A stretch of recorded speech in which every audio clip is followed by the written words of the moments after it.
L'homme réticent trop doué pour tuer Alvin York. Lorsque les États-Unis sont entrés dans la Première Guerre mondiale, beaucoup ont saisi l'occasion de se joindre au combat. D'autres, cependant, ont été envoyés de force dans les tranchées. Parmi ces guerriers réticents, certains se sont élevés à la hauteur des circonstances et sont devenus des héros de guerre, malgré leur hésitation à combattre. Peut-être que l'Américain le plus célèbre qui a servi pendant la Grande Guerre était l'un de ces hommes. Alvin Cullom York était né le 13 décembre 1887 à Pall Mall, Tennessee, troisième de 11 enfants. Sa famille était pauvre, et York n'a eu que 9 mois de scolarité formelle, avant de travailler comme ouvrier et forgeron pour soutenir sa famille. Pour nourrir sa famille, il était également un chasseur passionné, une compétence qui lui serait très utile plus tard. York avait aussi un côté sauvage, qui comprenait de fréquents démêlés avec la loi. Cependant, en 1915, il délaissa ses manières hédonistes et devint membre de l'Église du Christ en Union chrétienne. Après sa conversion, York est devenu un fervent adepte de sa nouvelle foi et un membre respecté de la communauté de l'Église. En 1917, les États-Unis ont rejoint la Première Guerre mondiale, qui faisait rage depuis 3 ans. Afin de remplir rapidement les rangs, le gouvernement a instauré un projet de loi, et le 5 juin 1917, York a reçu sa notification de conscription. York a revendiqué le statut d'objecteur de conscience en raison du commandement « Tu ne tueras point ». Cette demande a été refusée 3 fois, et York a officiellement été incorporé dans l'armée américaine.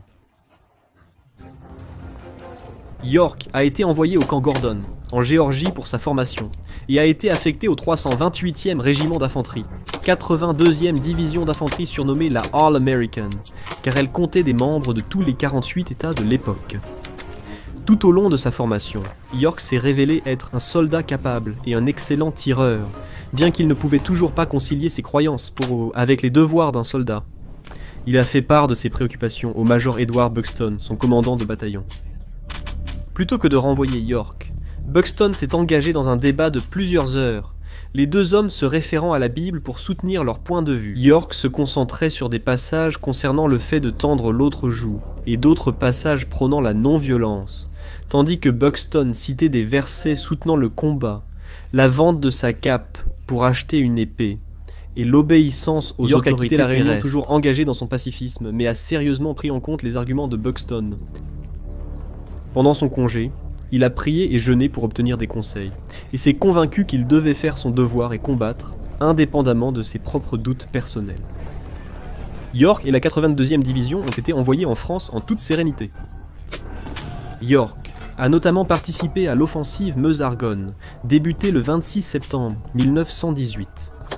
La plus grande campagne unique jamais menée par l'armée des États-Unis, avec plus d'1 million d'hommes participant au cours des 47 jours de combat.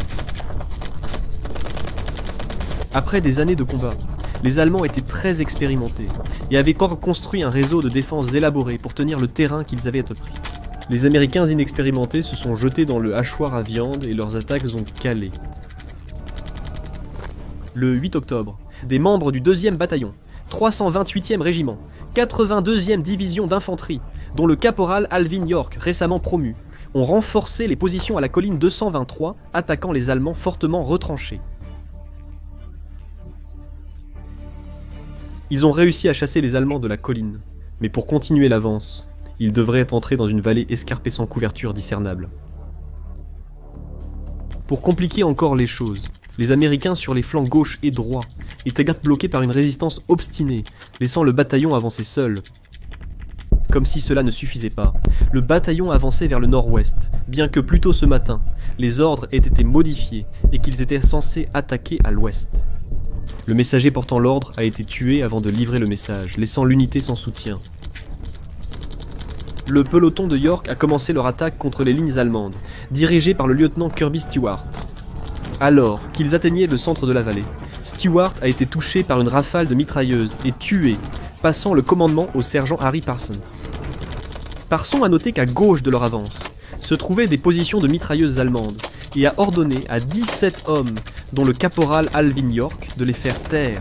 En contournant les positions allemandes, ils sont tombés sur des éléments du 210e régiment d'infanterie de réserve prussien, qui avaient été déplacés en renfort.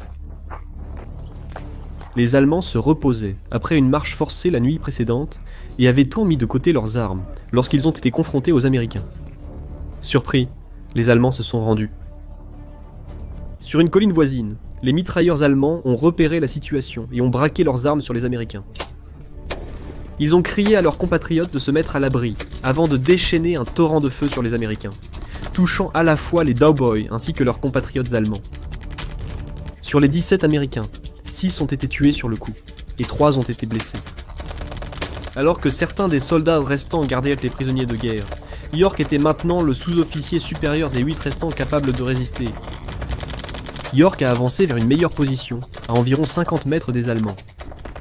Allongé sur le ventre, York a tiré sur l'équipage de la mitrailleuse allemande et les tireurs d'élite qui les appuyaient. Il y a une certaine controverse quant au fusil utilisé par York. Certains suggèrent qu'il était armé d'un Springfield M1000 903, calibre 30-06.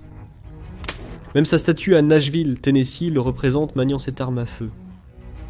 Il est cependant plus probable qu'il ait utilisé un M1009 117 Enfield, une version du modèle britannique 14 Enfield, qui a été modifiée pour tirer la cartouche de calibre 30-06. Ces fusils, fabriqués pendant des années par des fabricants d'armes américains pour les Britanniques, étaient plus faciles à convertir pour des munitions américaines que de produire assez de M1903. Quel que soit le type de fusil qu'il maniait, il le faisait avec un effet dévastateur. Des années d'expérience de chasse ont rendu York habile sous pression, et il a éliminé l'équipe de la mitrailleuse et un certain nombre de tireurs avec une efficacité méthodique. Tout ce temps, York appelait sans cesse les Allemands à se rendre, afin de ne pas être contraints de prendre plus de vie. York a repris son chemin en descendant la colline, après avoir réduit les mitrailleuses au silence. Un groupe d'Allemands l'a repéré, et a lancé une attaque à la baïonnette. York a sorti son Colt 1911, s'est arrêté à côté de Percy Beardsley, le tireur d'élite de l'unité qui a également commencé à tirer. S'appuyant sur son expérience de la chasse aux dindes, York a d'abord visé l'Allemand, le plus à l'arrière, l'idée étant que sinon les autres se disperseraient et seraient plus difficiles à ne pas éliminer. Travaillant de l'arrière vers l'avant, il a méthodiquement éliminé les attaquants un par un, soutenus par Beardsley. Certains des Allemands ont reculé dans la confusion, mais un par un, ils sont tombés, jusqu'à ce que le 6e soit à moins de 3 mètres, quand il a été touché. Après avoir vu ses compatriotes être tués, un officier allemand parmi les prisonniers de guerre qui parlait anglais s'est approché de York, et après un bref échange, a dit qu'il pouvait amener les Allemands restants à se rendre. York a l'accepté, et l'officier a sifflé et crié des ordres. York l'a utilisé pour traduire les instructions, et bientôt, lui, ses hommes survivants, et une colonne de prisonniers de guerre allemands étaient en route vers les lignes américaines.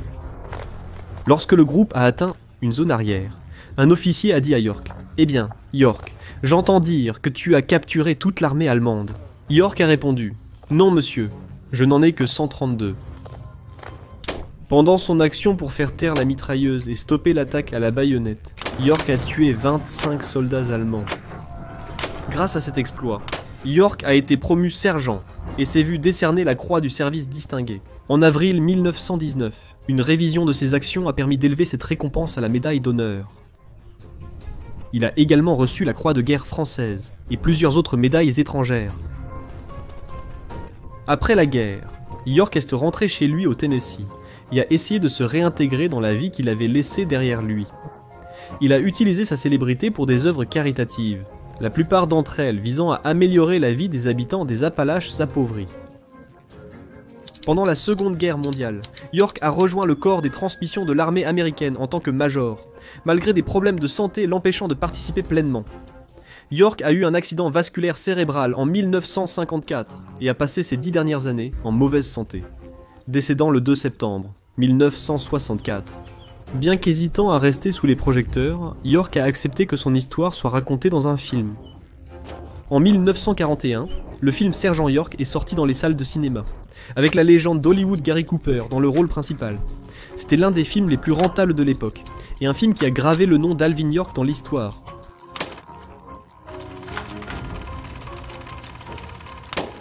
Nous téléchargeons toutes les vidéos que nous devons censurer de YouTube sur notre Patreon. Actuellement, vous pouvez regarder des vidéos non censurées sur la bataille de Con Tien, la guerre médiévale, et le Tsar Sherman. Tout cela sur Patreon. L'histoire est épique. Visionnez-la sans coupure,